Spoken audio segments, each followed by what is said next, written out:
Listo. Entonces, Paraíso del señor Gurnah Abdul Razak, no sé cómo se pronuncia ese nombre. De hecho, es un nombre árabe, entonces se debería leer al revés, Abdul Razak Gurnah, pero pues en español le cambiamos el orden. Este es el señor, este es Abdul Razak. Él nace en lo que se llamaba en ese momento Sultanato de Zanzíbar. Luego vamos a hablar qué es un sultanato y por qué es importante que él haya nacido ahí. Pero muy a los 18 años, cuando hay una guerra de independencia, él nace en el 48, después de la Segunda Guerra Mundial, como en el 60 y algo, tengo entendido, 65, ese territorio que termina siendo inglés, de control inglés, pide independencia y es lo que hoy llamamos Tanzania. ¿Listo? Ahorita les muestro un mapa de dónde está. Y él se mueve a los 18 años, se muda como un refugiado a Inglaterra y empieza a escribir en Inglaterra. Él es doctor en literatura y es profesor de literatura de la Universidad de Kent, allá en Inglaterra. Escribe en inglés, aquí va una de las cuestiones que señalaba Rubiela, y es, escribe en inglés, pero él tiene una pelea con que pues su lengua madre no es el inglés, sino es el suajili, que es la lengua indígena propia de la región, que es la que hablaba Yusuf, y sabe cosas de árabe porque pues, nació en un sultanato en un momento en el que su país o su región, su isla, básicamente que es una isla, Zanzíbar, es parte de un imperio árabe y por lo tanto él es musulmán. Entonces ellos aprenden árabe no completamente, no es una lengua, digamos, del hogar, sino más es una lengua religiosa para rezar, para leer el Corán, lo tienen que leer en árabe. Fíjense todo el asunto de Yusuf eh, descubriendo o teniendo pena de que no sabe leer árabe. Pero pues él termina escribiendo la mayoría de sus cosas en inglés porque pues creció su adolescencia y su adultez, pues toda la ha hecho en Inglaterra.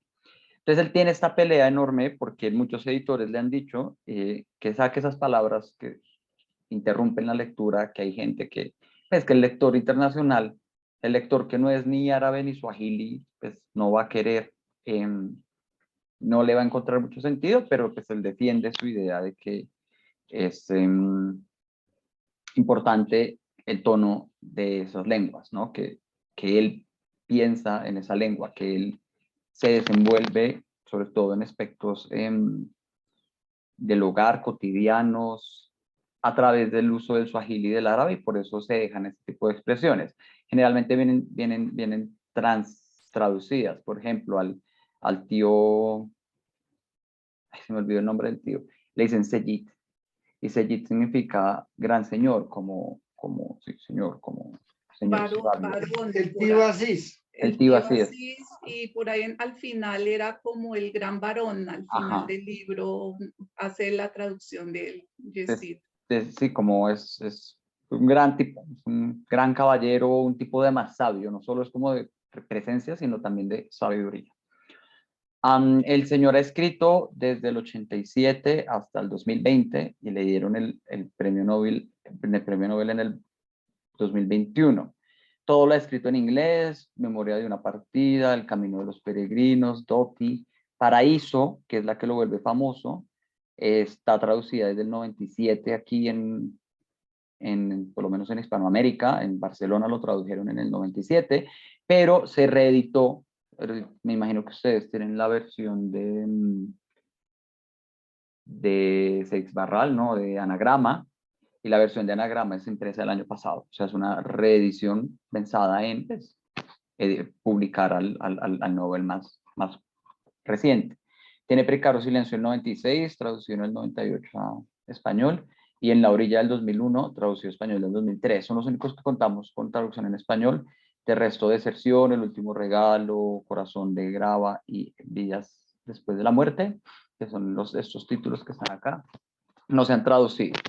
Él recibe, a pesar, fíjense que hay una cosa con los Nobels, uno tiende a pensar que el Nobel se le da al libro, como por ejemplo, uno cuando piensa en Gabriel García Márquez, el Nobel, uno automáticamente piensa en 100 años de soledad, pero en general se le da a la obra, al autor, al conjunto de sus obras, y hay una que otra obra que representa al máximo ese tipo de valores, entonces esa es la que se asocia generalmente. Para responder a Clau un poco, la razón por la cual Gurnah es elegido Nobel de Literatura, tengo yo entendido que son varios, según eso depende de uno cómo lea el Nobel de Literatura. Una generalmente es política, ¿no? Es una manera de responder a deudas históricas, ¿no? Como de visibilizar autores y autoras que no han tenido de contextos o de países o de experiencias que no son europeas o americanas, ¿no? Que no son de la gente que con todo el sentido del mundo van a escribir bien, porque pues son la gente que más poder y dinero y acceso al privilegio de la escritura tiene. Él en este caso, además, según leí pues, la pequeña presentación, biografía que hace el premio Nobel para presentar a quien gana, a él lo reconocen y es un reconocimiento político importante en este momento porque sus novelas, no solo Paraíso, sino fíjense además el nombre de muchas, En memoria de una partida, El camino de los peregrinos, Decepción, hablan sobre la experiencia del migrante y del refugiado, ¿no? Él es un refugiado de un proceso muy importante en África, que es todos los procesos de liberación de esos países que suceden durante el siglo XX frente a Inglaterra, que es como el gran ahorita vamos a ver, imperio que hay en África. Y entonces muchas de las visiones que tenemos de África, que la literatura nos vendió, son parcializadas, son del punto de vista europeo. Entonces hay como un intento de recuperar y visibilizar cómo es esa experiencia a partir de los del otro lado, los africanos que fueron colonizados y pues todas las experiencias propias de ser de África y sufrir todo lo que les voy a contar que sufre África siempre. ¿Listo? Por eso, en gran Gracias. medida, es que es un Nobel, nos presenta, y por eso también es su pelea, por ejemplo, de mantener eh, palabras en suajili y en árabe, y es, ojo, hay otras formas de contar literatura. Y además, porque tiene un montón de cosas de literatura árabe, que al final les cuento pequeños detallitos sobre por qué la historia no tiene un gran final, porque a veces uno siente que, como dice Julio César, está narrando muchas cosas, pero nada. Eso es también un reconocimiento a otras formas de escritura que no son la occidental, que es la de que inicio, nudo, desenlace y final, que tiene mucho sentido a nuestros ojos de lectores, es que somos lectores occidentales. ¿Listo? El señor vive, ahorita está vivo, todavía sigue vivo. Entonces, la novela es ambientada a principios del siglo XX. No es muy claro, la Segunda Guerra Mundial empieza la Primera Guerra Mundial empieza en el 15, en el 17, alrededor de esas épocas. Entonces, durante las primeras 2 décadas del siglo XX no hay mucha claridad tampoco.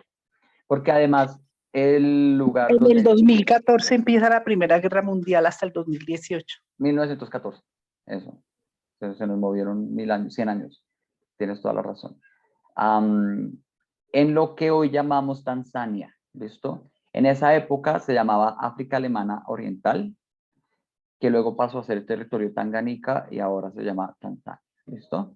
La novela narra las travesías de Yusuf hacia el interior de África Oriental, ahorita me inventé un mapa ahí para mostrarles, y su vida a través de sus experiencias vamos a aprender sobre cambios geopolíticos, especialmente económicos, religiosos y culturales de esta región, ¿listo?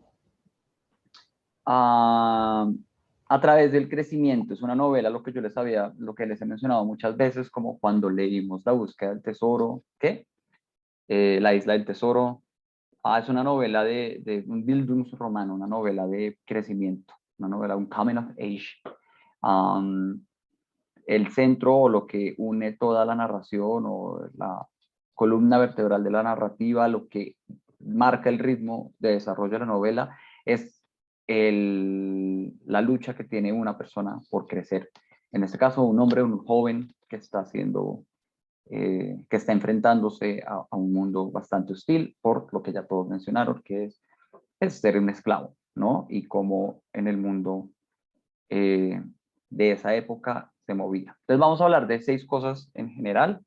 La primera es el asunto de la cultura musulmana en África.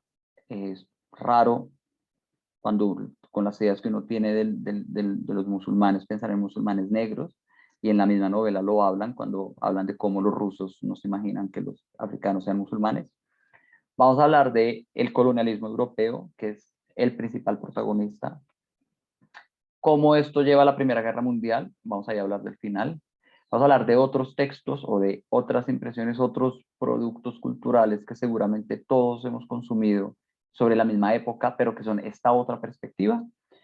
Les voy a mostrar un viaje, un mapa de cómo es el viaje de Yusuf, así súper amplio porque no es muy específico, y los temas de los cuales ya habían hablado: libertad, deseo, misticismo, que es que como que a uno se le pueden escapar, pero a fin de cuentas, siento yo, es la razón de la obra, ¿listo? Como que uno se enreda y con todo sentido en entender las dinámicas y las personas, y que pierde un poco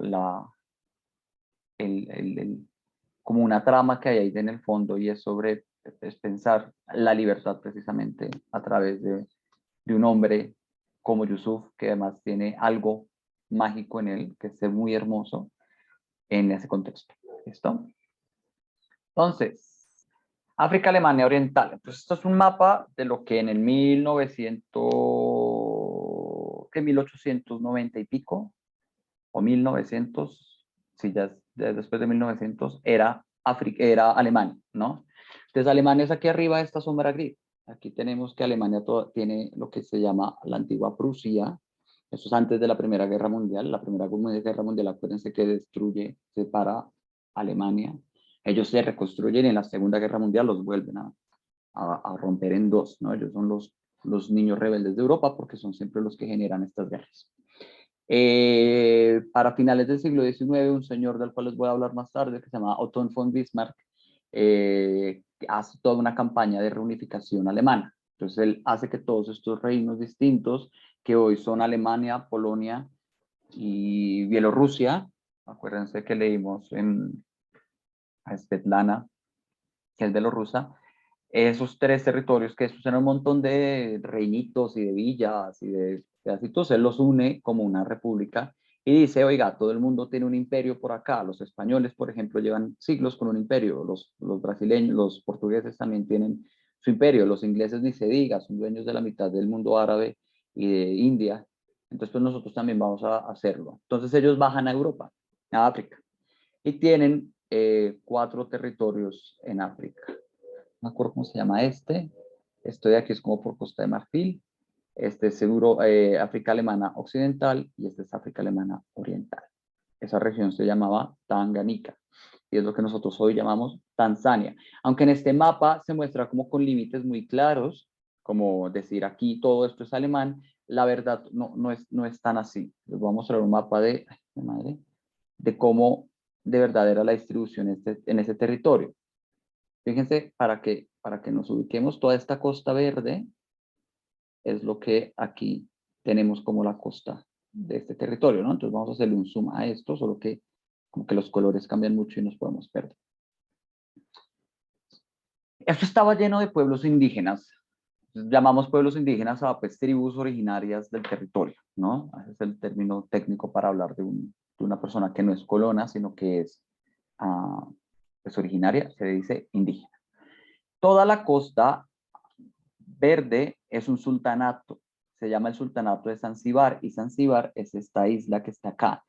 Había un sultán de Omán, ya les muestro de dónde viene el sultán de Omán, baja hasta acá, coloniza esto como en el siglo XVI, XVII, y toda la costa, desde Kenia, que es lo que viene aquí arriba, que decía Dani, esto es Kenia, Mombasa, que es la ciudad más grande de Kenia en la costa, hasta el sur, contra el borde con el África portuguesa. Los alemanes tenían esto chiquito, ¿listo? Ese era el protectorado alemán, cuya capital es Dar al-Salam, que es la misma capital que tiene Tanzania hoy en día. Tenían control sobre esto gris más grande, y el resto que está en rosado, eso era de nadie en términos geopolíticos modernos. No había un gobierno establecido, había pueblos. Aquí estaban aquí vamos a verlos, no sé si ustedes alcanzan a leer porque la la fuente es chiquita, pero todos esos nombres chiquitos morados son nombres de pueblos indígenas que vivían ahí. Ruanda, por ejemplo, que hoy es un país, vivían acá los Ruanda, los Urundi, los Ngondo, los etcétera, etcétera. Esta línea es una línea problemática y la razón por la cual hay guerras mundiales es una de las tantas, es esta línea porque los ingleses estaban aquí arriba y querían tener control sobre este territorio. Los alemanes, ¿cómo hacían para cuando dice aquí como la esfera de control alemana? Pues lo que hacían era explorar todas estas líneas, son las campañas de exploración alemana. Exploraban, llegaban, conocían el territorio, ahí mismo la novela nos dice cómo imponían su fuerza, construían el ferrocarril y tomaban control de lo que fuera que estuviera pasando. Este es un lago, el lago que ellos atraviesan es este, el lago Tanganica, muy importante, y al otro lado del lago Tanganica queda lo que en esa época se llamaba el Estado Libre del Congo, que era todo menos un Estado Libre del Congo, sino era el patio personal del rey Leopoldo II de Bélgica, que es dueño de la mitad de África, ¿no? Entonces, de este territorio para acá es muy poco conocido. Fíjense que ellos mismos ni saben con claridad. Hablan de que después del lago está el territorio desconocido del mundo. No sabemos, es el límite del mundo que conocemos, porque a pesar de ellos vivir acá y tales, por allá no se iba mucho. Había pueblos indígenas, había tribus con las cuales se podía comerciar, cada una hablaba un idioma además distinto, aunque familiar. El swahili es una gran familia de lenguas africanas que se hablan alrededor de todo este territorio, de toda esta costa. Acuérdense que hay la esposa del señor con el que se quedaron, con Hamid, si no estoy mal, ella viene de Zanzíbar y ella dice, o del norte, y ella dice que su swahili es el más puro. Como que cada uno tiene una versión de esa lengua, todos ellos comparten ese tipo de lenguas, pero igual cada una funciona como una tribu, como un territorio gobernado a su manera. Ellos le llaman sultán a la cabeza de gobierno, porque ellos ven el gobierno como si fueran árabes, los árabes construyen sultanatos, uno le diría el presidente o el líder o el rey, es la cabeza, la cabeza con la cual se negocia, pero no podemos suponer que toda esta gente tenía una forma de gobierno como la nuestra.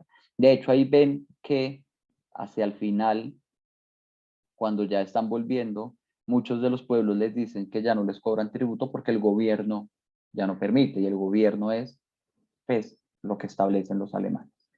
Ahora, ¿por qué carajos los alemanes llegan ahí? Bueno, no, mentiras, todavía no. Primero vamos a hablar de los árabes. Uno tiene la impresión, o yo no sé si yo tengo esta impresión, si creo que mi impresión de adolescente es la impresión que tiene todo el mundo, pero cuando yo terminé el colegio, uno creía que el mundo musulmán era pues Arabia, que es este pedacito, y Pakistán, Afganistán y toda esta zona, y el norte de África, ¿no? Egipto es un país musulmán, Libia, toda esta parte del norte de lo que se llama el África del Sahara, es árabe. Es sorprendente, ciertamente, encontrar que en África del Sur, como el África negra, el África selvática, no el África desértica, hay musulmanes. Pero resulta que Omán, que hoy en día es este pedacito de país que todavía es un sultanato, funciona como un califato, que tiene un califa y tiene los pequeños emires por ahí, al lado están los Emiratos Árabes y tales. Pues este señor le gustaba explorar mucho en el mar y él conquistó toda la costa de Zanzíbar y además tuvo territorios en lo que hoy es Afganistán e Irán, ¿listo? Lo que son los territorios, lo que eran Persia en ese momento. Él lo hace en el 1698 hasta 1865, entonces son 300 años en los cuales toda la costa de esta parte de África y lo que se llama el cuerno africano, solo que esos eran de otros tipos de árabes, pues toda la costa y el norte de África se vuelve musulmana, no católica, ni de otro tipo de religión. Ellos son musulmanes. Supremamente difícil porque además los musulmanes tienen como obligación o como parte de sus creencias que tienen que ir a la Meca y la Meca queda aquí en la mitad de esto, ¿no? Entonces muchos de esos musulmanes tienen una experiencia del Islam muy precaria en la medida en que algo fundamental para ellos es muy difícil que suceda, ¿no? De hecho, mucho del esclavismo que sucede durante esa época es esclavismo relacionado con la migración a la Meca, con la peregrinación. Muchas de las personas, de los musulmanes que vivían en esta parte de África, la única manera que tienen de que sus hijos o ellos mismos de pronto lleguen a la Meca es vendiéndose como esclavos. Y en el camino pasan a tener muchos dueños y esta travesía puede durar muchos años, décadas incluso, para que ellos logren llegar a la Meca porque es fundamental en su religión, ¿no? En el 65, el sultán de Zanzíbar, de la isla, se separa del sultanato de Omán, como que empieza a funcionar por su cuenta, hasta 1890. En 1890, los alemanes toman control de ese territorio y después de la Primera Guerra Mundial, el territorio pasa a ser parte de los ingleses, un protectorado inglés, la región de Tanganica y la región de Zanzíbar. Ahí es donde nace, en ese momento es donde nace el autor acá.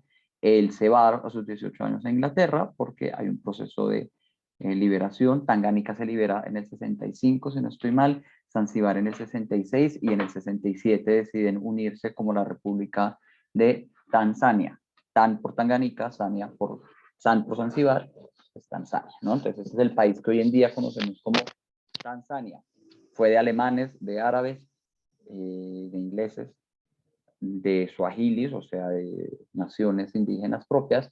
Y además, como ven acá, India tiene un gran acceso a este pedazo de África. De hecho, este es el mar Índico, precisamente. Entonces, por eso hay tanta gente de la India por ahí, gente de la India comerciando más que todo, porque los de la India, como nos cuenta, ¿cómo se llama? El conductor del bus, el que lo sube por allá donde vive Hamid, Hussein, creo que se llama él, o el que... A las S. Ese tipo nos demuestra cómo India es religiosamente muy abierto, ¿no? Él dice que en su altar había un niño Jesús, un niño, un Cristo, había un Corán, estaba Ganesha, que es este dios elefante que tiene muchas manos, etcétera, etcétera, ¿no? Los indios están acá, no, ellos no hacen lo que hacen los musulmanes o los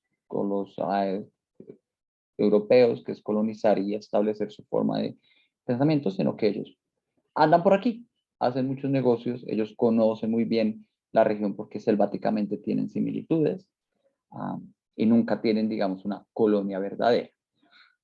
Es importante entender que esto es un pedazo de África musulmana porque mucha de la tradición que bebe este texto es más árabe, por decirlo así, es más musulmana que africana. Es decir, uno tiene como una impresión más de que está en el mundo árabe, en Arabia Saudita, que está en la mitad de la selva, porque pues históricamente ellos hacen parte del mundo árabe. Hoy en día Tanzania todavía tiene una población importante de musulmanes, aunque la mayoría son católicos. Ya hoy en día el catolicismo llegó hasta allá.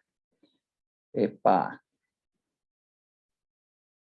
Ahora sí, ¿por qué los alemanes llegan allá? Fíjense que África siempre ha estado ahí, siempre, siempre, desde los más antiguos, cuando uno lee Homero, en Homero ya aparecen africanos, ellos les decían Libia. De hecho, si uno mira el mapa, Dios mío, si uno mira aquí el mapa donde está Grecia, pues ellos tienen al frente lo que es Libia, lo que es Egipto, ellos tuvieron mucho contacto con ellos, entonces ellos realmente, los europeos, sabían muy bien que era África. Además, en el Renacimiento, cuando el Imperio Otomano se atraviesa en el camino de los cristianos hacia Asia, precisamente al comercio con India y con China, y que es lo que impulsa a Colón a atravesar, a dar la vuelta al mundo y encontrarse con América, los portugueses por su cuenta hicieron otro paseo, ¿no? Que era por la costa de África. Entonces los portugueses son los que descubren en el siglo, o exploran en el siglo XVI y XVII toda la costa de África y la mapean.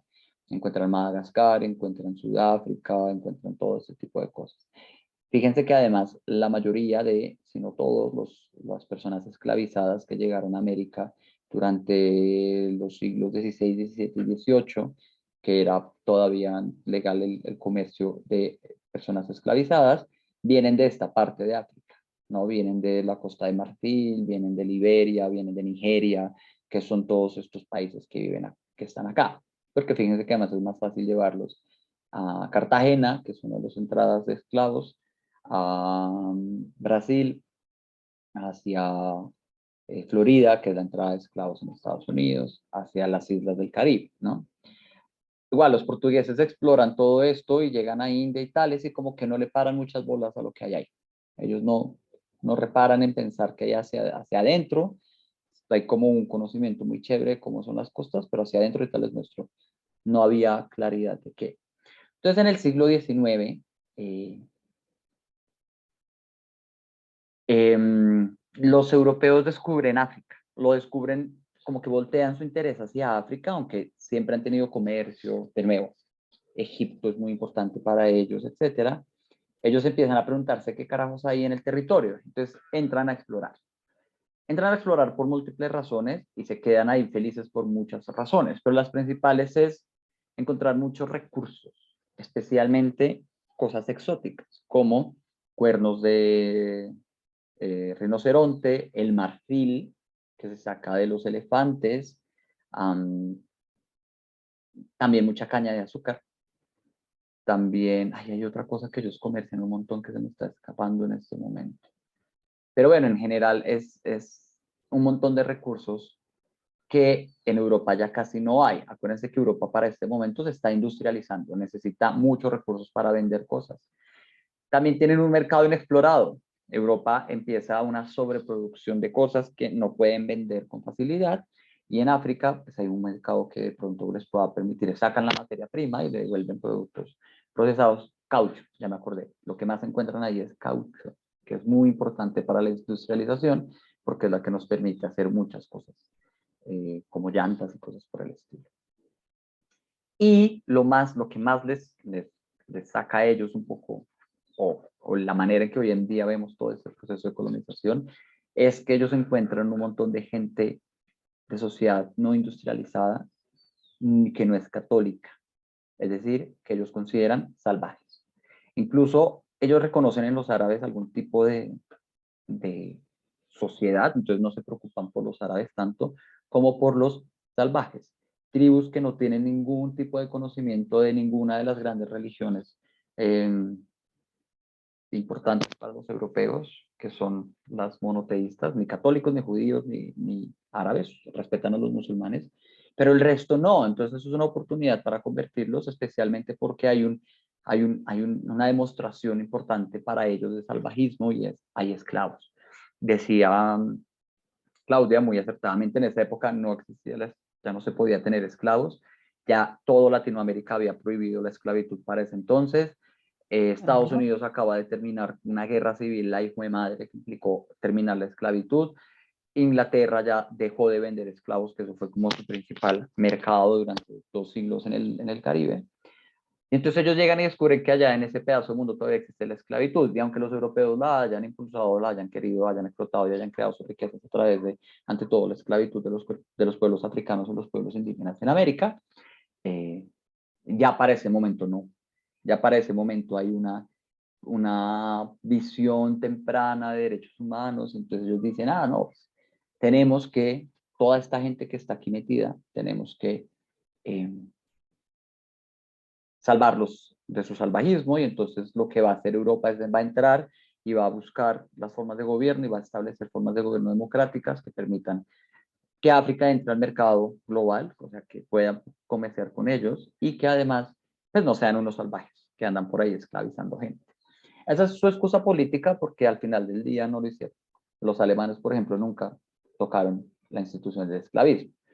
2, los musulmanes son esclavistas también. Desde hace mucho tiempo los musulmanes han considerado que esta cosa de pagar con personas es natural. Este tipo de comercio con personas es lo más adecuado, siempre sucede, porque además piensen cómo el mundo árabe se construye alrededor del poder de la posesión. Los árabes siempre son comerciantes, los árabes ricos siempre saben comerciar y, por ejemplo, tienen múltiples esposas que se consideran propiedad. De esa misma manera tienen múltiples empleados que son propiedad de ellos. Entonces los europeos nunca se habían metido con el esclavismo árabe, por ejemplo. Y aquí cuando entran a África ya deciden tomar eso como excusa. De hecho, en el 80 y pico, del 84 al 85, los europeos hacen una cosa llamada Conferencia de Berlín. Otto von Bismarck, que es este señor aquí caricaturizado, eso es una caricatura francesa de finales del siglo XIX, se reúne con Leopoldo, que es el rey de Bélgica, y invitan a otras 14 potencias europeas. Inglaterra está representado aquí como el león, porque ese es el escudo, los leones están en el escudo inglés del Imperio Británico. Y a otros 14 países, incluidos Estados Unidos, están Portugal, España, Alemania, Rusia, lo que en ese momento era Rusia, Inglaterra, Estados Unidos, Bélgica, Holanda, que tenía parte de Sudáfrica, ¿y qué más estaba por ahí? Yugoslavia tenía que estar, o el mundo, como el Imperio Otomano en algún momento tuvo que meter mano, y dicen, oigan, aquí hay un territorio que todos empezamos a explorar hace 40 años, y ya nos estamos pisando un poco los pies. Entonces, vamos a hacer una repartición adecuada. Y entonces esa conferencia de Berlín, que dura un año, protagonizada por Otto von Bismarck, agarra un mapa de África y dice, listo, tales países tienen derecho a tales territorios. Al final solo quedan 7 grandes potencias, no todas participan. Estados Unidos, por ejemplo, su participación es engañosa en la medida en que reciben un pedazo y ellos lo dejan libre de una vez. Pero en 20 años el 90% del territorio queda conquistado. Aquí hay un mapa importante, ¿no? 1880, antes, 6 años antes de la conferencia de Berlín, lo que está en verde clarito es que nadie tenía ningún control al respecto. Lo que está en colorcitos, excepto lo que tiene como entre paréntesis nombres, son los pueblos indígenas, las asociaciones políticas que existían. La más grande era Egipto. Egipto era como un estado un poco ya muy claro. Los senussi, que eso es en Libia, también eran un gran imperio. Y esto, por ejemplo, lo verde es del Imperio Otomano, lo azul es de Francia. Francia tenía Algeria, tenía esta Costa de Marfil, tenía el Congo francés, y lo rosadito es lo inglés, ¿no? Después de la conferencia, ellos dicen, listo, vamos a permitir que estos sean los límites. Francia puede tener control de esto y aquello, y no puede tener control de aquello ni de lo otro, porque va a ser de otra gente, y vamos a establecer leyes de comercio, ¿no? Entonces, todo lo que se comercia a través del Nilo no tiene impuestos, todo lo que se comercia dentro del Congo. Al final, para 1913, que es como el momento más grande de lo que se llama la repartición de África, en inglés Scramble of Africa, más o menos la ruptura, lo que hicieron fue repartirse eso, queda el mapa así. Todo lo rojo, que es Egipto y Kenia, lo que es Egipto, Sudán y Kenia, más Sudáfrica y todos estos países de aquí, Mozambique, etcétera. Mentira, Mozambique no.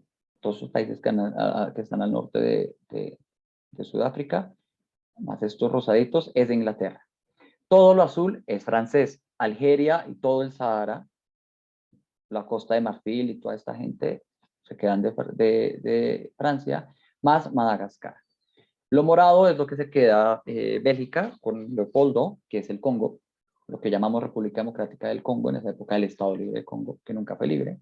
España se queda con un par de pedacitos, Marruecos y Ceuta y toda esta parte norte de África, que luego ellos terminan abandonando. Ellos, cuando se les cae el imperio, se aburren de eso y lo dejan ahí botado, pero también tienen un pedacito aquí en Guinea Ecuatorial. Italia es el único que además sufre mal, porque todos llegan y matan a todo el mundo y les va bien. Italia agarra un poquito de Libia y trata de entrar por el cuerno a lo que es Somalia y a lo que es esta región, Etiopía, y en Etiopía no puede. Los etíopes son los únicos que, como imperio que eran africano, logran vencer a los italianos, por lo menos a este punto. En 1940, en la Segunda Guerra Italo-Etíope, los italianos ya terminan conquistando esto. Portugal se queda con Mozambique y con este pedacito de tierra que yo no recuerdo, que es esto verde. Y los alemanes, que son los que nos importan, tienen lo que yo les mostraba, Alemania Oriental, que África Alemana Oriental, África Alemana Occidental y este pedazo aquí arriba. Todos estos pueblos que estaban acá, todas estas organizaciones culturales, sociales, políticas, fueron o asesinadas o vendidas como esclavos o fueron controlados por los europeos. Y eso fue un proceso violentísimo. Violento que de hecho hasta ahorita se empieza a hablar, ¿no? Por ejemplo, los alemanes en este pedazo trataron de matar a dos pueblos, los Jerejere y no me acuerdo cuáles son los otros. Y solo hasta el 2000 y pico, Alemania como gobierno pide perdón por ese genocidio. Se dice que es el primer genocidio del siglo XX, de hecho, en 1905, algo por el estilo, los mataban. Los Scouts, yo no sé si ustedes alguna vez han ido a los Scouts o se acuerdan de los Boy Scouts. Los Boy Scouts surgen como parte de todo este proceso. Yo fui Scout y entonces uno tiene un montón de historias de cómo Baden-Powell, que es el fundador de los Scouts, aprendió muchas cosas en la guerra contra los zulúes, que es aquí abajo, ¿no? Y entonces uno aprende a amarrar cosas y a hacer campamentos, pues pensando en este tipo de campañas, pero este tipo de campañas eran guerras muy violentas, que ahorita estamos pensando, que hasta ahorita estamos como recordando muy bien. Este tipo de disputas, a pesar de la intención que tiene la Conferencia de Berlín de generar como una repartición justa y pacífica de ese territorio, pacífica para entre los europeos, no con los africanos, pues no prospera muy bien para el final del libro, que es 1915, decimos. Ya las tensiones empiezan a ocurrir dentro del territorio, especialmente entre Alemania y Inglaterra. Fíjense que si comparamos después de la Primera Guerra Mundial, que la pierde Alemania, si comparamos los territorios alemanes, que eran este y aquel, aquí pasan, no conseguí un mapa más lindo, perdón, está horrible, pasa a ser toda esta parte, Tanganica pasa a ser de Inglaterra y esta parte también. Y la parte de arriba la tiene Francia. Los franceses y los ingleses le ganan a los alemanes en esa guerra y le roban, le quitan, se distribuyen, se toman por la fuerza los territorios que tenía el imperio alemán en África, que además es eso lo que lleva a la Segunda Guerra Mundial, porque los alemanes quedan muy tristes y muy decepcionados con esa repartición injusta y entonces reclaman eso en forma de una nueva guerra cuando Hitler sube al poder, ¿no? ¿Qué pasa con todo? Ay, madre, yo creo que tenía, esperen, que se me perdió una diapositiva que venía esperando. Ah, no, aquí está. Nosotros tenemos un montón de textos de esa época. En nuestra mente, nuestra idea de lo que es África generalmente viene de ahí. Por ejemplo, el libro de la selva. El libro de la selva lo escribe Rudyard Kipling, aunque no habla de África, sino habla de India. Es por la misma época, el mismo proceso estaba pasando en la India. Ellos seguían conquistando India, Pakistán y todo ese tipo de cosas. Y nosotros entonces tenemos muchas historias de cómo es vivir con los animales, por ejemplo. Entonces el libro de la selva, todo el asunto de Bagheera y estas cosas, tiene el trasfondo, este colonialismo europeo. Tarzán, como este niño de hombres blancos que crece como los micos, es de esa época. Eso sí sucede en el Congo. Tintín, estas aventuras que parecen tan tranquilas y como tan hermosas, es toda una narración de cómo los belgas entraron a África. El más importante, y que se supone que es el texto que está detrás de este, es El corazón de las tinieblas, de Joseph Conrad, The Heart of Darkness, publicado en 1899, que habla del proceso de colonización de el Congo. Entonces se dice que este es el texto que está detrás de la novela Paraíso, porque hay un viaje similar en El corazón de las tinieblas, llegan al mismo punto, solo que este lo está describiendo desde el punto de vista de otra gente no europea. ¿Listo? Álvaro, me hace un favor, ¿El corazón de las tinieblas de quién es? Joseph Conrad, Joseph Conrad. un clásico de la literatura inglesa del imperio. Y lo he escuchado, el corazón de las tinieblas.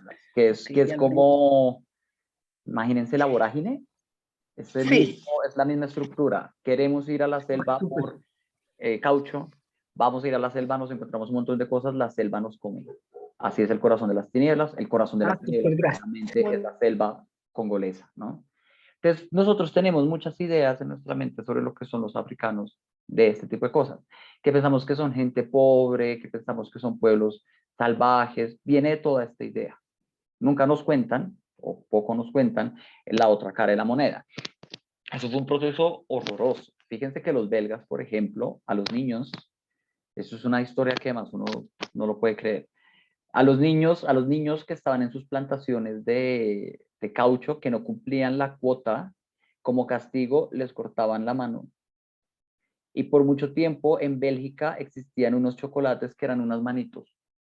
Eran unos chocolates con forma de mano. Creo que hasta al año pasado se seguían vendiendo. Que hablan sobre precisamente ese pasado colonial que ellos tienen.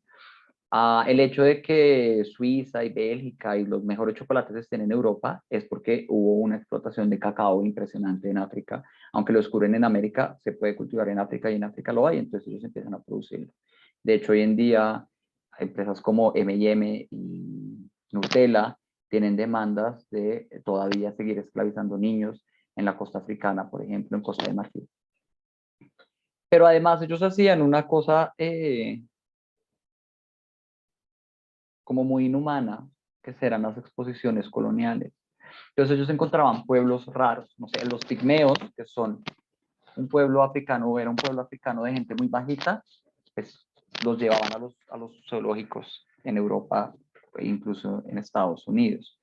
Llevaban mujeres negras, hay una historia horrible de una mujer negra que fue llevada a un museo en África, como una mujer muy exótica, a un museo, no, a un zoológico en África, y que cuando muere deciden hacer como un molde de sus genitales, que estuvo mucho tiempo en un museo en Francia, hasta que Martin Luther King le pide al gobierno francés que devuelva el cuerpo de esta mujer a África, porque pues, fue una explotación, una exotización de la mujer africana impresionante. E incluso en su época ya eran críticos. Fíjense esta caricatura que hay aquí, esto es del 1920, que habla sobre uno de los tantos genocidios que hubo. No queda aquí, pero el caption, lo que dice la caricatura es algo como, a pesar de que tuvimos que matarlos a todos, pues sí encontramos medio un territorio bonito, ¿no? Entonces habla de todo el proceso de, de genocidio que hubo en África. Y lo más extremadamente grave o grande o impresionante es cómo la ciencia además se alía con el, o por lo menos muchos científicos que los imperios tenían a su favor, digamos que eran los científicos del imperio, hacen un montón de teorías impresionantes sobre cómo la gente africana no es como tan racional o son salvajes por naturaleza y merecen que pues, los maten, ¿no? Entonces, de ahí surge la frenología, que es esta ciencia que dice que uno puede adivinar, que uno puede como medir, dependiendo del tamaño del cráneo de las personas, para qué está mejor adaptado. Y la frenología, por ejemplo, suponía que la gente africana tenía el cerebro, la cabeza más pequeña y por ende eran menos inteligentes y por ende tenía sentido matarlos sin que se viera como una cosa inhumana porque no eran de hecho tan humanos, ¿no? Hay un montón de teorías al respecto, tanto así que en 1950 y algo, la ONU tiene que sacar un comunicado que se llama la cuestión racial, que dice, ojo, no existen las razas en los seres humanos. Eso es un invento de esta época para justificar, bueno, es un invento que viene incluso desde el colonialismo americano, pero que en este momento la ciencia, es aquí cuando la ciencia dice, hay tres razas, los caucásicos, los mongólicos y los africanos, para decir que de un lado salen los asiáticos, de otro lado salen los europeos y de otro lado salen los africanos y que los inteligentes son los caucásicos. Como esta idea de cuando uno dice esta persona es caucásica refiriéndose a blanco, uno se está remitiendo a un montón de teorías que hoy en día se sabe que no tienen, digamos, mucho piso científico, porque de hecho la raza humana es solo una. Lo que nos distingue, digamos, en colores de piel y tipo de cosas, son fenotipos de otro orden, pero no es que seamos razas distintas, simplemente. No es como los perros que tienen razas distintas, sino que todos somos la misma raza, solo que unos son negros, otros son blancos, otros son altos, otros son bajitos. Pero pues este colonialismo es lo que muchos pueblos africanos hoy en día están peleando, ¿no? No sé si vieron, por ejemplo, la noticia del año pasado que Trinidad y Tobago se liberó completamente de la corona inglesa, y es precisamente un movimiento de reivindicación de que ellos no pueden seguir pues, rendiéndole pleitesía a un imperio que los dominó y los vendió y los exterminó y es un montón de cosas horrorosas, ¿no? Y eso lo vemos en la novela cuando todos estos pueblos están supremamente asustados por los europeos, que escuchan, es como uno, la novela permite ver cómo esa gente entendió esa llegada. Era gente monstruosa. Incluso ellos decían, pueden revivirse entre ellos, o pueden comer cuchillos, o tienen el control de las serpientes, porque la violencia y, digamos, la tecnología que tenía disponible Europa para llegar y dominar y controlar, pues era de unas dimensiones inconmensurables para su momento. Y que la novela muy bien nos muestra ese proceso. Ahora sí vamos con la novela, ¿no? Ya que les conté el contexto más o menos. El man debe venir de una región de por aquí en el centro. No sabemos muy bien porque Mawa, que es el nombre de la ciudad de Yusuf, no existe. Es una ciudad ficticia. Pero sabemos que está hacia este pedazo porque tiene todavía mucha influencia árabe. Yusuf es musulmán. A pesar de que él no sepa leer el Corán ni nada, pues su familia cree en Alá. ¿Listo? Y entonces él es sacado de acá y es llevado, digamos que a la capital. No sabemos si literal es Dar es Salaam, tampoco no nos lo dicen, pero sabemos que es una ciudad grande que tiene alemanes, que tiene árabes, que tiene mezquitas, que tiene un gran mercado, entonces pues tiene que ser. Ahí es donde vive con el tío Asís, con el Seyid, y en el primer viaje se lo llevan al monte Kilimanjaro. Toda esta historia sobre la montaña nevada y la luz verde y tales, es el asunto del monte, es en el monte Kilimanjaro. Hay un episodio muy importante, digamos, para la comprensión colonial del momento, para el conflicto, que uno casi no lo entiende, y es cuando Yusuf se va y ve una cascada muy linda. Obviamente el monte Kilimanjaro es la montaña más alta de África, es la montaña nevada más importante de esta región, y además es una montaña que está casi que sola, no tiene una cadena montañosa, no es como nuestros nevados que están sobre los Andes, sino que se eleva sola al monte Kilimanjaro. Entonces es una gran maravilla de la naturaleza africana. Es el punto de marcación entre el límite de lo alemán y de lo inglés. Entonces él se va y se mete una cascada y le parece maravillosa, y él dice que escucha al dios del agua y tales, y cuando vuelve hay un señor que los está amenazando y que les dice que se vayan. Este señor es un colono inglés. Debe ser un trabajador para algún colono inglés. Y lo que está diciendo es, ojo, esto ya no es de todo el mundo, ya la naturaleza no es, ya uno no puede decir que me meto al río cualquiera, esto ya empieza a ser de gente, ya empieza a ser propiedad privada, y si usted se mete yo lo mato, ¿no? Ahí él se queda un año. Ahí es que conoce al de la India, a Hamid, a Hussein, que es este hombre de Zanzíbar que decidió retirarse, vivir en la montaña y ser como una zeta y tales. Ahí él se queda un año, ahí él se enamora de la hija de este tipo, de una de las chinas, que además hay toda una exploración sexual muy, muy, muy silenciosa, como que se nos habla mucho de encuentros sexuales sin hablarnos del encuentro sexual. Y ahí es que lo recogen después de un año y le dicen, bueno, ahora sí vamos a ir al centro. Él atraviesa todo esto, ahí es donde se encuentra historias de pues, pueblos que eran muy salvajes o tales. Ahí vemos toda esta maravillosa narración del mundo árabe, de cómo se comercia, hasta que llegan al lago Tanganica, ¿no? Ahí es donde en el viaje anterior el Seyid tuvo que dejar a 2 personas que terminaron matándoselas, y ellos atraviesan hacia el Congo, ¿no? Ellos pasan este límite, se meten al territorio belga, y en el Congo les va muy mal, pierden todo y se tienen que devolver hasta Dar es Salaam, y en algún momento pasan por el pueblo donde vivía, por eso sé que es por aquí, en algún momento pasan por el pueblo donde vivía Yusuf, y él se hace el pendejo y decide no mirar para no tener la tentación de ver, de preguntar por su familia. Conforme vamos adentrándonos a África, vamos escuchando no solo nuevas historias sobre los alemanes y qué hacen los europeos, sino un cambio, sino como una, eso me gusta mucho, como un miedo, ¿no? Uno va viendo cómo conforme vamos entrando la gente ya no actúa como antes. Y le dicen al Seyid, usted,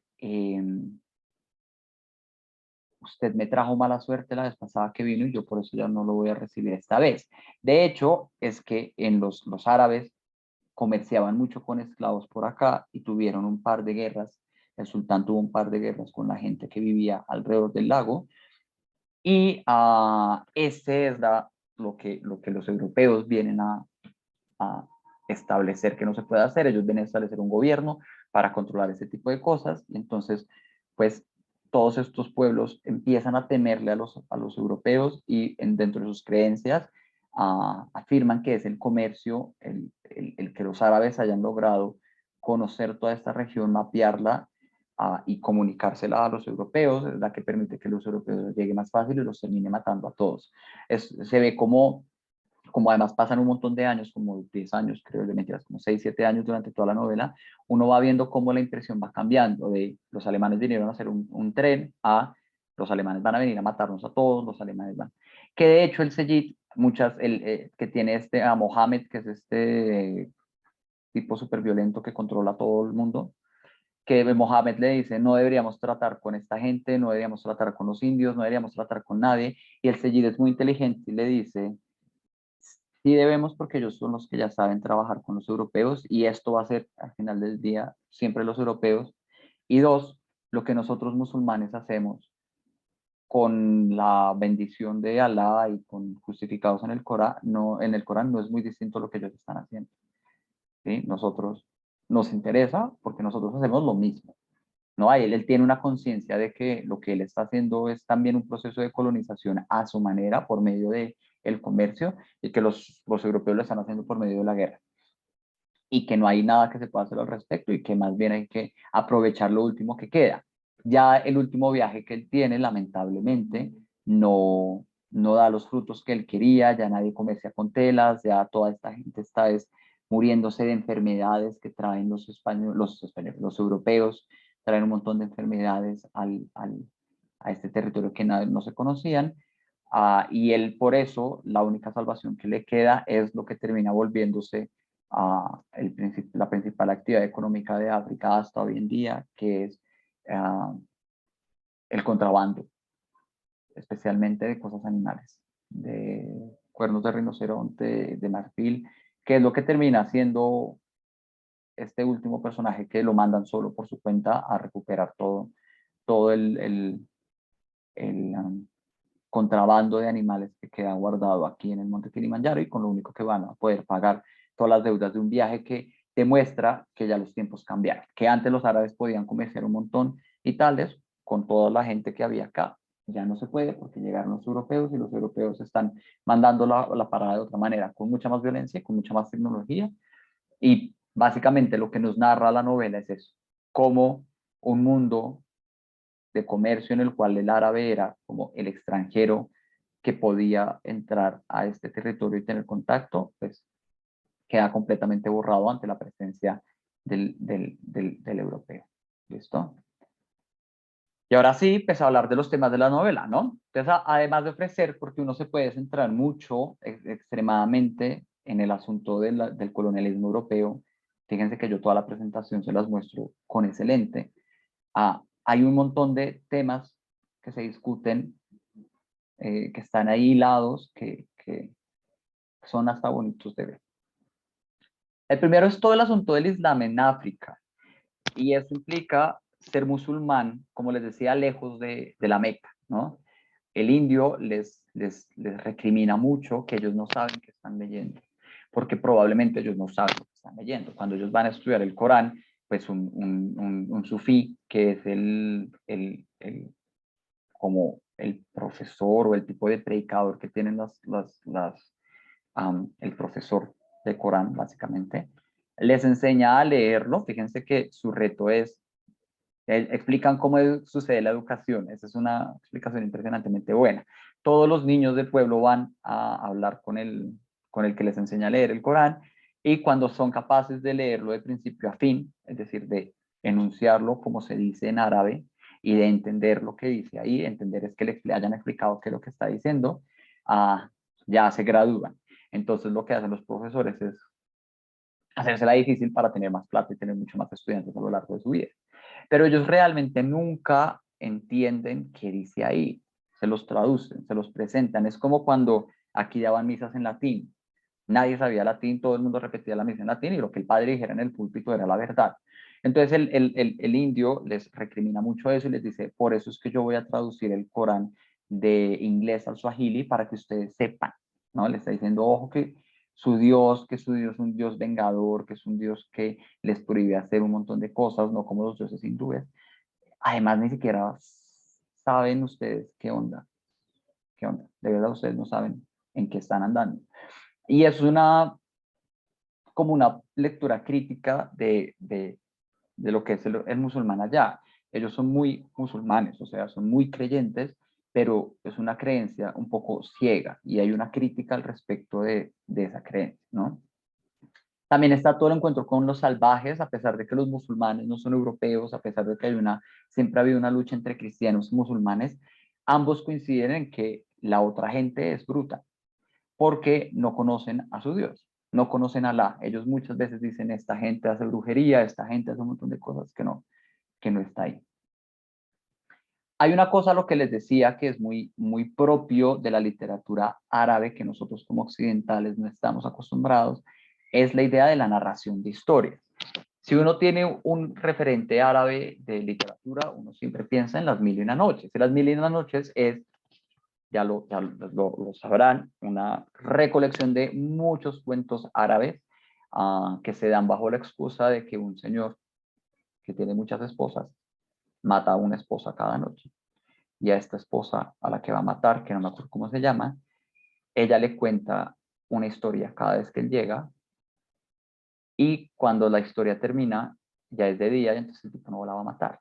Entonces el tipo dice, listo, yo vengo mañana y la mato. Y son 1001 noches, 1001 historias, no sé si sean exactamente 1001 historias, pero son alrededor de 1000 historias, de 1000 noches distintas en las que Cherezade, es esta mujer, le cuenta cosas, lecciones. Y esto se ve mucho en la literatura árabe, está llena, se llama literatura ejemplar. No son nuestras historias occidentales de un héroe, aunque sí tiene esto a Yusuf como centro, que lo vemos crecer y tales. No es como Aristóteles dice, hay un inicio, hay un problema, una situación problemática, que se llega a un punto climático en el cual se nos topea todo, y de ahí en adelante yo veo cómo se resuelve y acaba. Sin resolución, yo no siento que haya fin. Los árabes no tienen estas estructuras narrativas, ellos cuentan pequeños cuentos, como La Mil y una Noches, y esos cuentos traen sabiduría y le enseñan a uno cosas sobre la vida. Se pueden leer incluso solo, sin el marco en el cual viene presentado. Aladín es una historia que se cuenta en La Mil y una Noches. Alí Baba y los 40 ladrones es una historia que se cuenta. Y fíjense que nosotros los hemos consumido como historias independientes. Todo este asunto de preguntarle a él de dónde viene, qué hace, cómo vive, todas las historias que cuenta, como la esposa del sultán, del Seyid, la ama, solo quiere escuchar que él hable, es un guiño, es un homenaje, diría yo, a la manera en que la literatura árabe se ha construido, que es a punta de no grandes historias, sino pequeñas historias que nos van enseñando. Fíjense cómo, y todo eso está relacionado con el comercio, porque los árabes son un pueblo comerciante. Fíjense, nuestra idea de los árabes aquí en Colombia es gente que nos vende telas en Barranquilla, ¿no? Y es que ellos son así, ellos traían telas, ellos comerciaban, había mucho trueque, casi no había monedas, sino había más bien riquezas en formas de propiedades, de bienes, Y es durante los viajes que ellos comparten con otra gente y se cuentan historias con otra gente y luego ellos cuentan de sus viajes esas historias. Entonces, por ejemplo, todo el viaje que hizo el primo del indio que sube hasta Rusia, el país de los rusos, y que conoce, que se da cuenta que allá en Uzbekistán y Turkmenistán y todos esos países de la antigua Unión Soviética son árabes y que se sorprende que haya, que se sorprenden mucho que haya tanto árabes en Rusia, los africanos, como los rusos se sorprenden que haya árabes negros, y como ellos le siguen preguntando cosas, ¿y qué más? Y qué más vieron, que cuenta, por ejemplo, que vieron una de las primeras torres de petróleo por allá arriba en Rusia. Sí, como que hay el mundo árabe es un mundo muy amplio cuya manera de conectar y de hablar está alrededor de la peregrinación hacia la Meca y alrededor del comercio. Y las historias se van transmitiendo así. Yo creo que también por eso este hombre es considerado Nobel de Literatura, en la medida en que logra integrar a una estructura muy occidental de literatura, que es ponernos un héroe que crece y que nos presenta un montón de aventuras, hilarlo con estas formas árabes de contar historias. No nos interesa la aventura, sino nos interesa el aprendizaje. Eh, y eso está muy relacionado con la cosmovisión musulmana, ¿listo? Precisamente por el misticismo y la belleza. Hay mucha sabiduría que se traduce, que se presenta a través de lo bello. El Corán es ante todo un libro de poesía y las ediciones más lindas del Corán tienen los versos y tienen un montón de imágenes. Es un libro muy bonito, raro, aburrido incluso, porque le dice a uno, por ejemplo, dice que las mujeres no deben hacer 20.000 cosas en poesía, pues llega un punto en que uno se aburre. Pero ellos tienen una idea de que si hay algo en lo que Dios está presente, Alá se presenta en forma de belleza y que uno accede a la belleza no por medio de la racionalidad ni por medio del estudio sesudo del Corán, sino por medio de las manifestaciones de lo bello en el mundo. Yusuf tiene algo especial y es que sueña mucho y es muy lindo, ¿no? Entonces todo el mundo siente, y especialmente la dama, siente que hay algo divino en él, hay algo, él está loco básicamente porque él es muy lindo y por eso él sueña, y el Seyid le dice, me gustaría que me contaras que estás soñando, o espero que en tus sueños haya una premonición, etcétera, etcétera, ¿no? Y conforme vamos viendo que él va yendo a distintos lugares, incluso desde la tienda donde está, que está Mahusa, que es la primera mujer que se obsesiona con él, en el viaje muchos hombres le echan los perros a Yusuf. Incluso hay siempre esta tensión de que Mohamed va a terminar cobrándole favores sexuales a Yusuf y que el Seyid trata a Yusuf de manera distinta hola Kurt, que Yusuf trata de manera... Hola Álvaro, perdóname. Tranquilo, bienvenido. Que Yusuf trate de manera distinta, el Seyid trate de manera distinta a Yusuf frente a Khalil, se da porque Yusuf es lindo, ¿no? Y eso es una cosa a lo que yo llamo la sexualidad no occidental. Fíjense que a pesar de que se dice que Mohamed es un sodomita reconocido, y aunque se hable mucho de que se burlen de sus amaneramientos y tales, es normal para ellos el sexo entre hombres. En el primer viaje de tren, él habla de cómo él, dormido, escuchaba a otros viajeros y que eran todos hombres teniendo sexo. Y fíjense que no hay esta visión tan rara del matrimonio, por ejemplo, que el Seyid no le monta una escena a Yusuf por haberse metido, o por lo menos por haber tenido algún tipo de contacto con su ama, con su esposa, porque él tiene muchas esposas, primero que todo. No considera que, digamos, ese matrimonio tiene sentido por la riqueza, y además él reconoce de verdad como que hay un cierto tipo de deseo frente a Yusuf que le justifica ese tipo de cosas, ¿no? Que le justifica ese tipo de actos. Él además, Yusuf tiene un montón de encuentros, digamos, sexuales con mujeres, especialmente con niñas, que están muy dados por el contar historias, el acercarse, el sentir el cuerpo, el calor ajeno, el sentir el olor. No es una cosa tan tan del sexo reproductivo y genital, sino más de como esa atracción que él genera y que es tan mágica y tan mística, es decir, su belleza es algo tiene que ver de verdad con los dioses, que no importa que entre hombres lo deseen, e igual lo respetan mucho, ¿no? En otros casos, uno esperaría que hubiera algún tipo de violencia, digamos, como algún tipo de violación.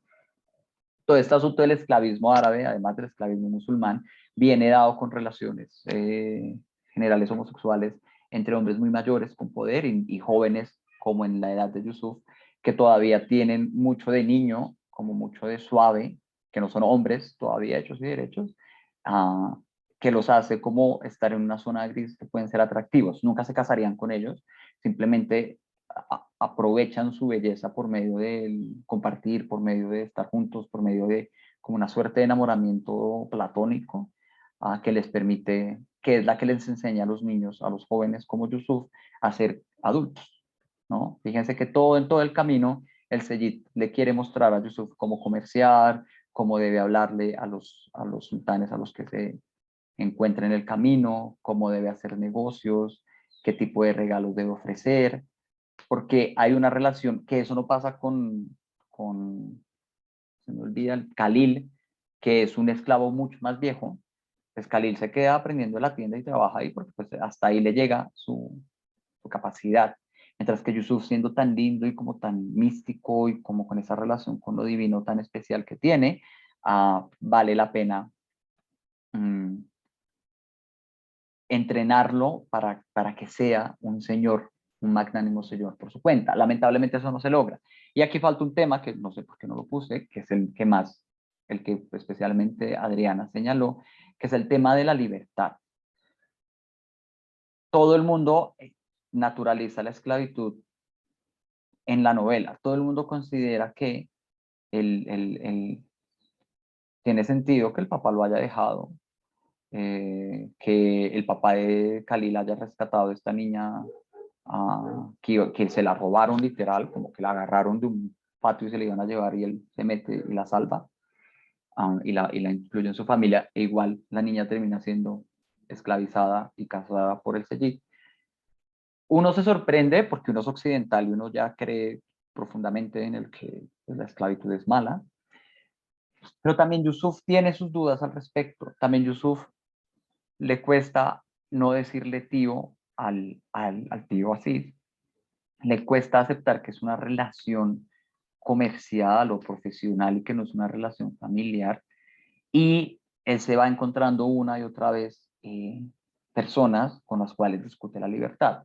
El jardinero es uno de los cuales él no entiende por qué se mantendría ahí esclavizado, y cuando a él se le ocurre esta gran idea de escaparse con su enamorada, con la hermana de Khalil, que es esposa del Khalil le dice como, pero ¿por qué? Porque uno quisiera vivir fuera de lo que ya tenemos. Él tiene como este impulso de libertad, él es un personaje, me imagino que también por su relación con lo divino y con lo bello, con su experiencia con respecto al mundo, él considera que debe haber algo más allá, ¿no? Que debe haber algún tipo de oportunidad para quien, sin nunca quererlo, nació en un contexto que lo obligó a ser esclavo. ¿Sí? El Yusuf nunca supo, ni siquiera le contaron. Y él queda con esa duda, él tiene como esa espinita atravesada, y por eso el final tiene mucho sentido, que es, me voy con los alemanes. Él en su viaje ve, y con esto termino, cómo la llegada de los europeos está alterando precisamente esas estructuras tan naturalizadas del comercio, de la esclavitud, de la falta de postrarse ante una persona con plata. Vean cómo Khalil más o menos le lame la mano al, al señor, al Seyid, porque le tiene un aprecio a pesar de que sea su dueño, o precisamente porque es su dueño, y él ve cómo la sombra del europeo va llegando, cómo va llegando de manera violenta y está cambiando cosas, cómo muchos pueblos dejaron de actuar como actuaban, pedir, por ejemplo, tributo al que llegara porque el gobierno alemán ya lo prohíbe, y él dice, listo, pareciera que esta es la oportunidad que yo tengo de salir de acá, ¿no? La otra era volarse con esta China y no hacer nada y que todo el mundo además en la ciudad se enterara y le hicieran el feo. Pues si llegó un tercero que además él ve cuando están allá sometidos en el Congo frente a este sultán que les quiere robar todo y, les mata un par de chinos y que llega el europeo y le dice, no importa la deuda que tenga este otro, devuélvale todo y chao, como que él ve el poder que tiene el europeo de deshacer esas estructuras tan antiguas, tan ancestrales, en las cuales él nació y que él no quiere, que la mejor solución es unirse al ejército alemán. No sabemos qué pasa, ¿sí? No tenemos, y eso es una cosa bonita, el final nos deja con la duda de qué habrá pasado, cómo le habrá ido a Yusuf allá, descubriría que, digamos, el sueño de la libertad occidental, si le funciona o no le funciona. Pero por lo menos la novela nos narra cómo fue ese proceso de que los africanos y los musulmanes descubrieron la forma europea moderna del Estado, digamos, democrático y todo lo que hoy en día nosotros creemos profundamente y que nos anima como sujetos políticos, ver cómo a esta gente le llega, ¿no? Y cómo trastoca su mundo, centrado en un personaje que además es especial por tener todavía mucho de este lado poético, de esta propensión a la naturaleza, a encantarse por el espectáculo. Él solo considera bello lo natural, él no se enfrasca en ningún otro tipo de deseo, él no quiere acumular, él no quiere riquezas. Al parecer él es un tipo que vive muy tranquilo el viaje y todo el mundo lo admira un poco por su capacidad de admirar esta belleza y que es a través de este personaje peculiar que tiene en su entorno, a pesar de ser un esclavo, tiene como una luz que le permite navegar toda la travesía sin sufrir tanto. Eso le da un acceso a pensar que de pronto esa estructura que no le gusta está a punto de destruirse por los europeos y que pues vamos a darnos el chance de experimentarla. Después esto era, a todos y a todas, gracias, los comentarios que quería o la manera en que quería pues, presentarles esta novela y a pesar de que ciertamente no es como las otras novelas que hemos leído, su trama puede que uno se pierda, que uno a veces diga, yo pensé que aquí iba a haber un conflicto que iba a ser problemático o algo por el estilo, como que simplemente son muchos episodios en los cuales uno va viendo ciertas cosas, pues precisamente es por el tipo de literatura que es y por lo que yo creo que el Nobel como institución nos está diciendo, ojo, parémosles bolas a estas otras formas de narrar que no son a las que estamos acostumbrados y que además nos están contando la historia que creíamos que nosotros ya conocíamos desde otra perspectiva. Entonces, muchísimas gracias. No sé si quieran decir algo más, Kurt, que acaba de llegar. ¿Qué tal te pareció la novela? La doctora María Clemencia ya también llegó. Buenas tardes, bienvenida. Cuéntenos qué les parece. Hola, buenas tardes. Buenas Qué pena. tardes. Tranquila. Yo miré el link y decía 5, entonces yo dije 10 para las 5 me conecto, pero no me di cuenta luego que había empezado como antes. Sí, se me fue un error ahí por una cosa de cambio de horario en mi cuenta de Zoom. Perdón, pero la reunión es a las 4 siempre. Perdón. Sí, Adriana me había dicho, pero cuando vi dije pues a las 5. Sí. Muchas gracias por tu exposición y me encanta estar acá y tratar de compartir con ustedes lo que siente uno al leer un libro y en efecto se queda uno como a veces como pensando y qué más va a pasar acá y hay cosas sorpresivas y cosas de una literatura que no estamos como acostumbrados a leer. Muchas gracias. ¿A ti qué te pareció la novela? Cuéntanos. Bueno, a mí me gustó. Eh, Empecé a leerla y me cautivó al comienzo, pude engancharme fácil con ella. Eh, y no conocía cosas, me llevó a tener que mirar el mapa y a buscar y tratar de ubicarme en algunas cosas. Y en efecto pensaba en la unión de las tres religiones y decía, ¿esto dónde va a enganchar? Esto no lo entiendo. Entonces me sirvió mucho lo que dijiste. Muchas gracias. Y Kurt, ¿qué te pareció a ti? Hola Álvaro. de que he leído, y discúlpame porque he tenido con cogido este COVID otra vez. No, no me gusta este COVID en el momento. Ujú. No A es una nadie le buena gusta. cosa. Eso. Es interesante, pero no he hecho suficiente para dar un buen comentario sobre el tema, perdóname. Ok, don't worry, tranquilo. Entonces, pues esto es la novela. No sé si quieren decir algo más o si quieran pasar a las propuestas para la próxima, para el próximo mes.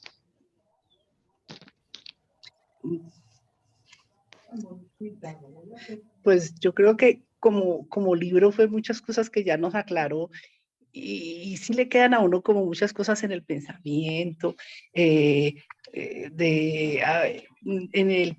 como de la misma guerra que empezaron ellos, como de las costumbres, cuando tú dices que ellos llegaron, cuando ellos decían lo de los alemanes, lo del extranjero que llegó y dijo devuelvan las cosas, yo también pensé lo mismo, les están haciendo renunciar o cambiar sus costumbres de toda la vida para poner las costumbres occidentales. Pero creo que como libro sí le deja a uno muchas cosas pensando, pero creo que ya tocamos como todo lo que a mí me dejaba pensando la lectura del libro. Ok, listo, gracias. Sí. A mí, yo quiero, digamos que enaltecer el tema es un libro que probablemente yo hubiese pasado por la Librería Nacional, no lo hubiese cogido, pero es muy rico, o sea, ya cuando uno entra lo ve desde los ojos amateurs de alguien que lee, puede uno ver toda la parte de la esclavitud, toda la parte del comercio, cómo llega todo este tema en África, cómo se maneja, cómo es la llegada de las colonias alemanas, pero también las colonias inglesas.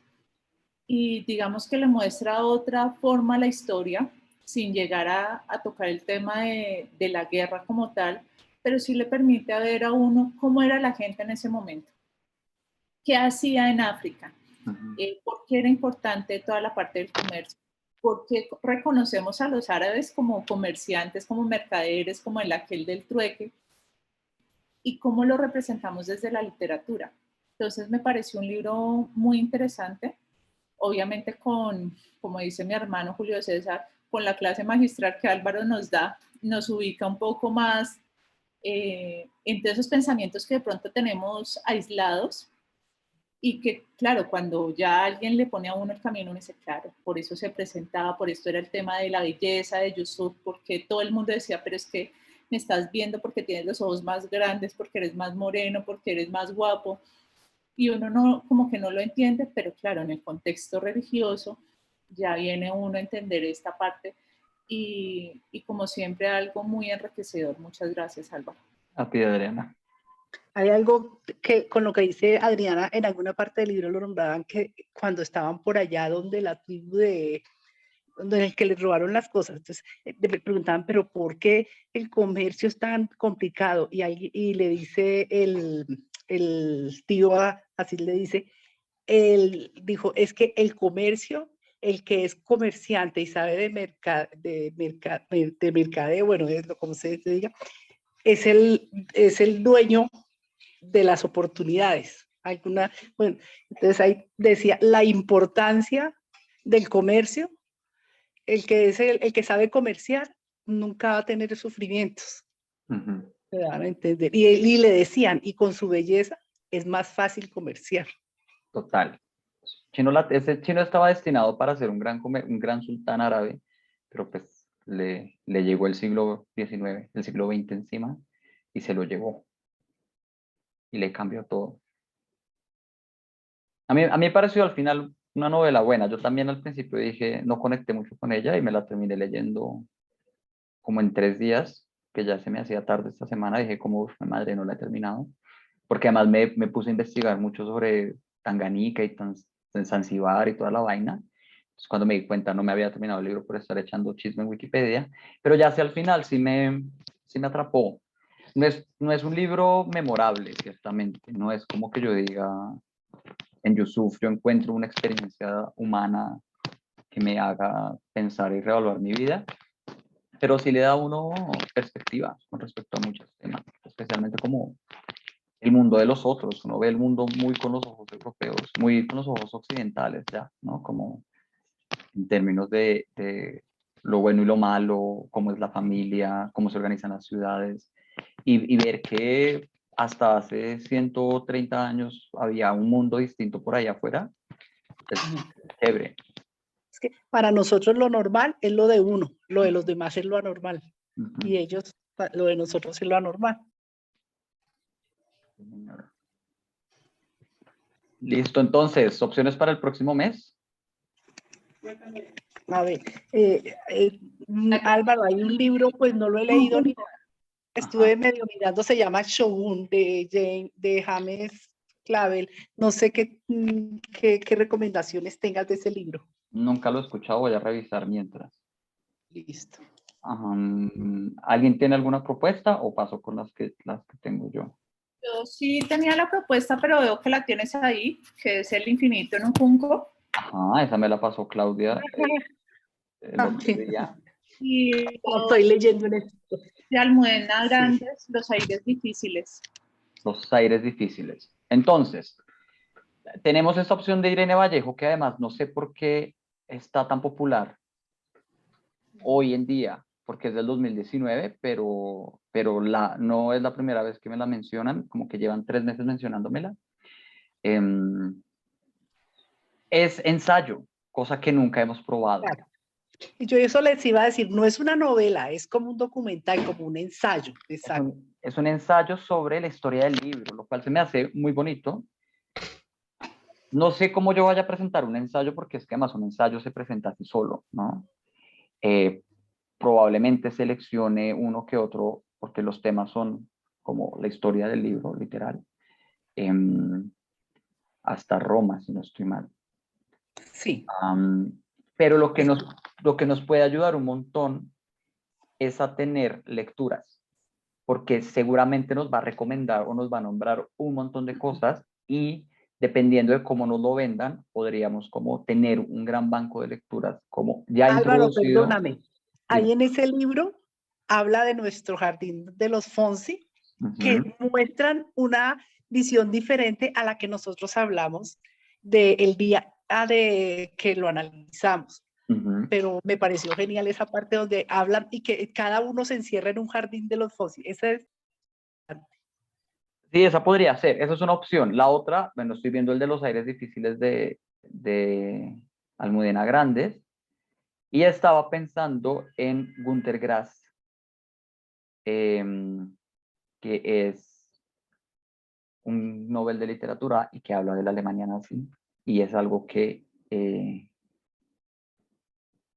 un clásico que yo nunca he leído. Es largo, el problema con ese es que es largo, son como 600 páginas, pero se supone que marcó un antes y un después. Adriana también está proponiendo Sensación térmica, que es de Maite López.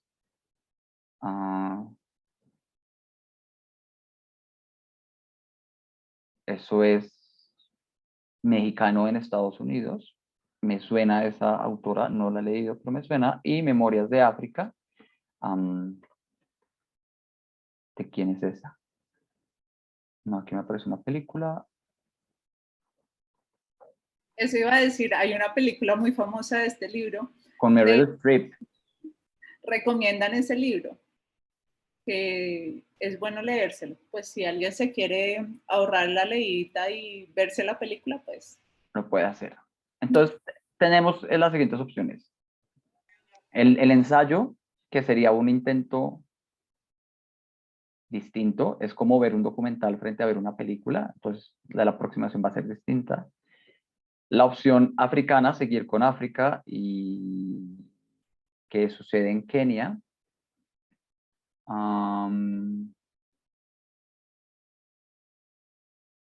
Habla precisamente sobre colonización africana en Kenia, colonización europea en Kenia. Sensación térmica, que es una novela sobre mujeres en Estados Unidos, según estoy viendo aquí. Y Shogun. Hay una serie sobre el tema. Habla sobre historia feudal en Japón. 1600, novela histórica. Eso sí, es larguísima, tiene 1200 páginas. Creo que ahí se nos sale de las manos. Entonces no sé cuáles opciones dejamos. Sensación térmica, Memorias de África, el del Junco, ¿cómo se llama? El mundo en un junco. El mundo en un junco, o la que les propongo del tambor de hojalata, novela sobre Alemania nazi vista a través de un niño. Clásico de la literatura, Nobel de la literatura, una deuda que yo tengo y entonces estoy aprovechando. También hay una película de esa. También hay una película de esa. Pero es divina. Sí. Entonces ustedes dirán, voten.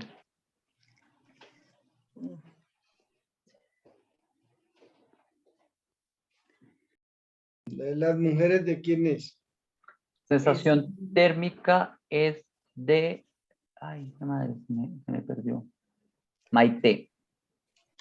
Habías mencionado dentro de las opciones una de Almudena Grandes. Ah, y la de Almudena Grandes que propone también Los aires difíciles. los aires difíciles.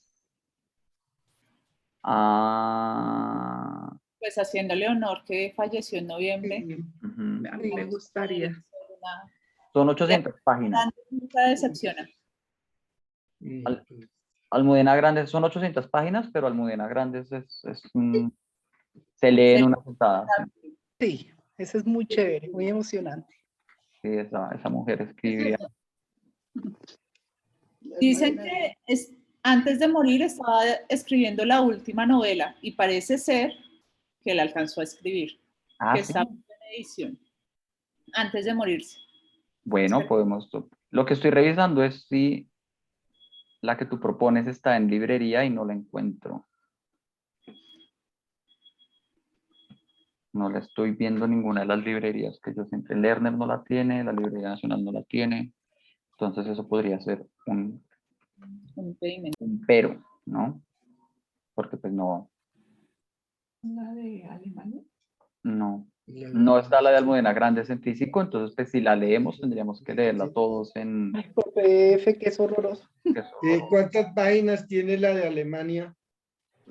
Günter Grass, en la Librería Nacional, yo la tenía por aquí. No, Alemania no. Alemania no, listo. A mí no me gusta. Es que es muy duro. Es Sí, duro. no, Es muy triste leer esas novelas, sí. A mí me gustaría sensación térmica. Bueno, esperen, organizamos. Sí, Almudena Ojalá Grandes. sea un libro que se pueda comprar, para que es que a veces leer en el computador es muy aburrido. Pero no, lo que sea, lo que sea. Sí, sensación térmica. ¿Quién te recomendó esa, Adriana?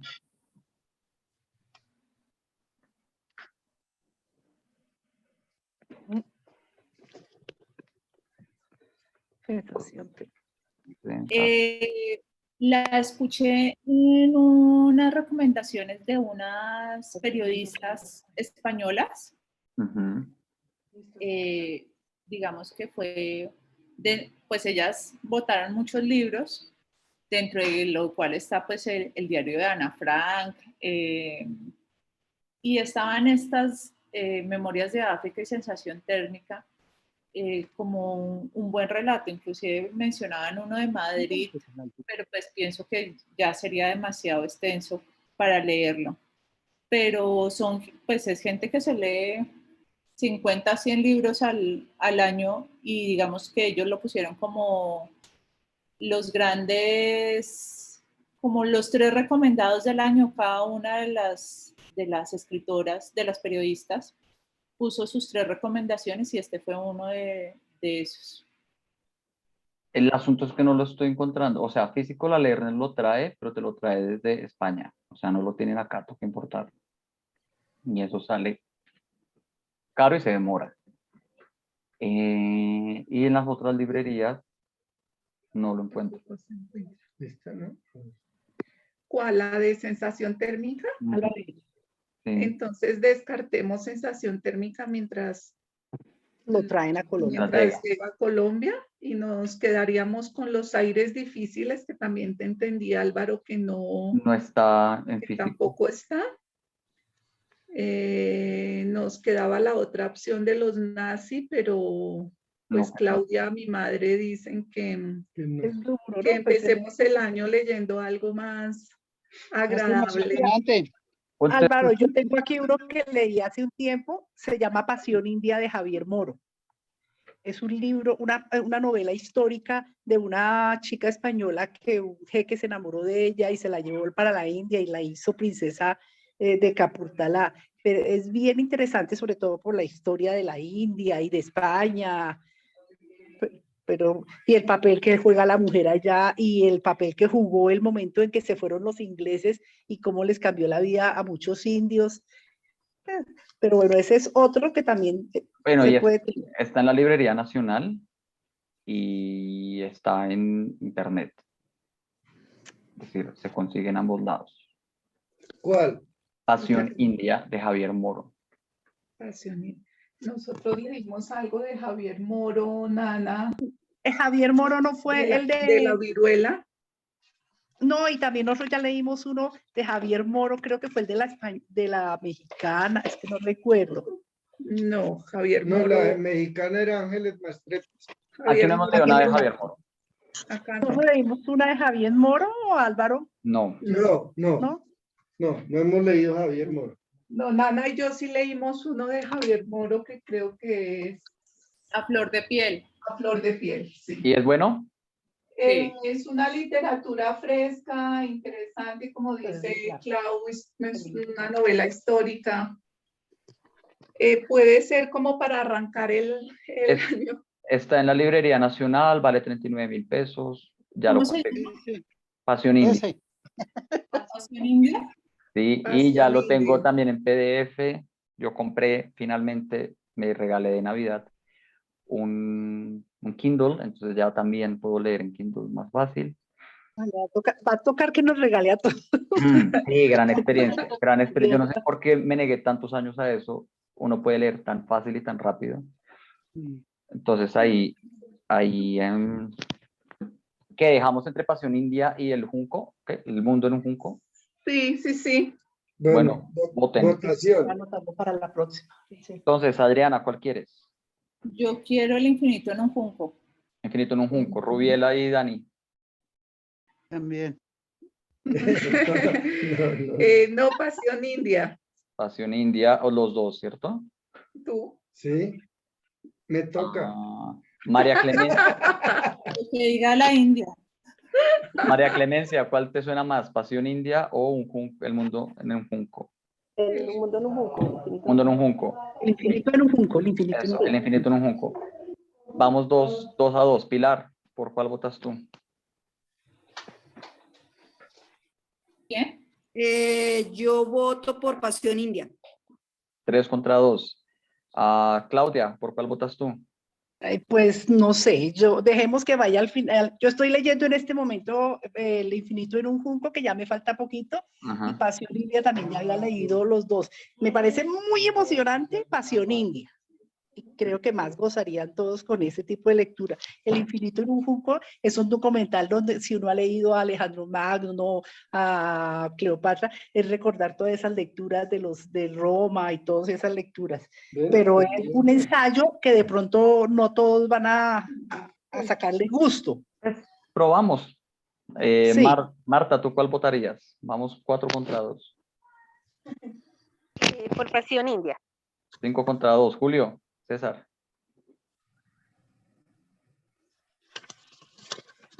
Vámonos por el mundo en un junco. El infinito en un junco. 5-3. Marcela, por allá, vota tú por Wilson. Tienes 2 votos. Yo voto por el junco. Eso nos empata. Si contamos a Wilson. Ahí. Nosotros aquí somos 2 por el junco.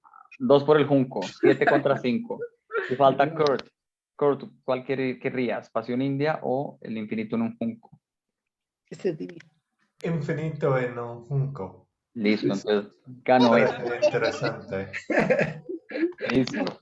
Listo, entonces Yo yo, veré que lo lea, Kur. ¿Esas cuántas páginas son, Álvaro? 434, Nada creo que mala. las últimas páginas está, como las últimas 30 está la biografía, están los índices, las referencias bibliográficas, son 400 páginas. 400 páginas, eso se lee. Además, tiene una cosa que perfecto. me parece muy cómoda de la lectura, que digamos son como 2 capítulos y cada capítulo tiene como subcapítulos y cada uno son como máximo de 10 páginas y dentro de cada subcapítulo tiene como más pequeños párrafos que es muy fácil dejar la lectura y volverla a retomar al día siguiente o al rato. Listo, y además bueno. de verdad podemos sacar como un gran Lo está banco, leyendo. un gran mapa de libros y nos Ujú. No, podemos... y sabes qué, Álvaro, que por ejemplo yo hasta la pensé mucho, me parece un libro bien interesante para Ruby, porque es que habla de todos los escritores, de todas las personas, de cómo escribieron, de la magia que tiene, de los secretos que hay en un escritor, entonces también me parece bien interesante para Ruby. Listo, Gracias, Clau. entonces yo se los mando mañana, que ahorita voy a salir, mañana les mando al correo, porfa, pásenme al chat el correo de María Clemencia y de Pilar. Yo les mando el PDF, les mando el link de dónde comprarlo en Lerner o en la Librería Nacional y nos vemos Sería el 26, que de es febrero.